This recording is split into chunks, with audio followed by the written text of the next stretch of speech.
चौधरी अभय सिंह चौटाला, उन्होंने अपना रिजाइन दिया और ये कह करके दिया कि जब तक कानून वापस नहीं होंगे मैं विधानसभा में नहीं जाऊंगा, और अपना रिजाइन देता।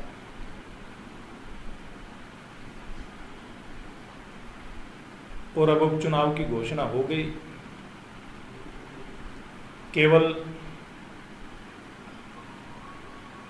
किसानों के नाम पर वाहवाही लूटने के लिए जो इस्तीफा दिया गया, जिसका कोई औचित्य बनता नहीं था, जिसका कोई तुक बनता नहीं था, और वो बात उनकी पूरी हुई नहीं है कि जब तक बिल वापस नहीं होंगे मैं विधानसभा में नहीं जाऊंगा।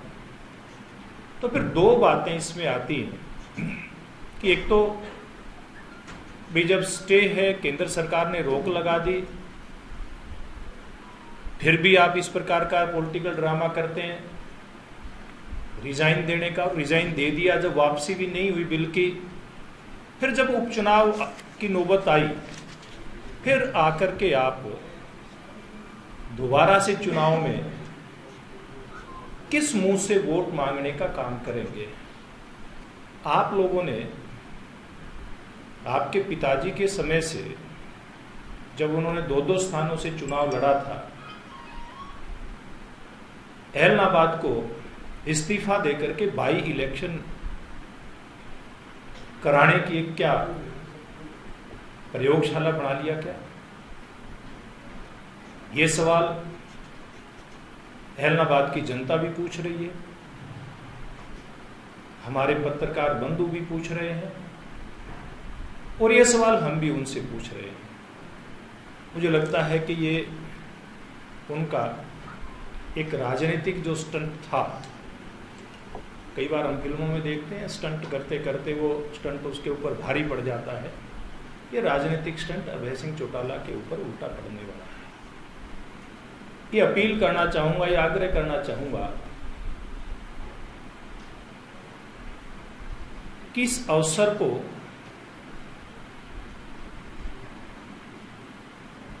वो एक जो ये मौका आया है, अवसर आया है, इसको आज से जाने ना दें, क्योंकि अभी हमारी सरकार के 3 साल पड़े हैं और एलनाबाद की जनता राजनीतिक रूप से जागरूक है। तो मुझे लगता है कि वो अवश्य ही हमारे गठबंधन के प्रत्याशी भाई गोविंद कांडा जी के पक्ष में मतदान करेगी।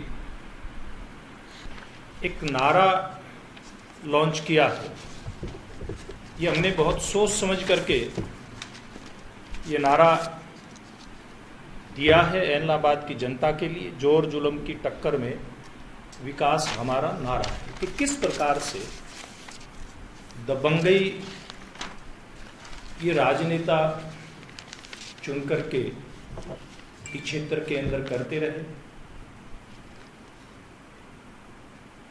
किस प्रकार से चाहे नौकरियां हो, विकास की बात हो, मैं और मेरा इससे बाहर कहीं कभी निकले नहीं। किसान आंदोलन और किसान संगठनों की आड़ में कुछ लोग, खास करके 2 राजनीतिक जो दल हैं, विशेष दल हैं, उनके कार्यकर्ता, उनकी फोटोएं भी हमने जारी की हैं और चुनाव आयोग को उनकी शिकायत भी की है। वो हमारे प्रचार में बाधा डालने का प्रयास कर रहे हैं।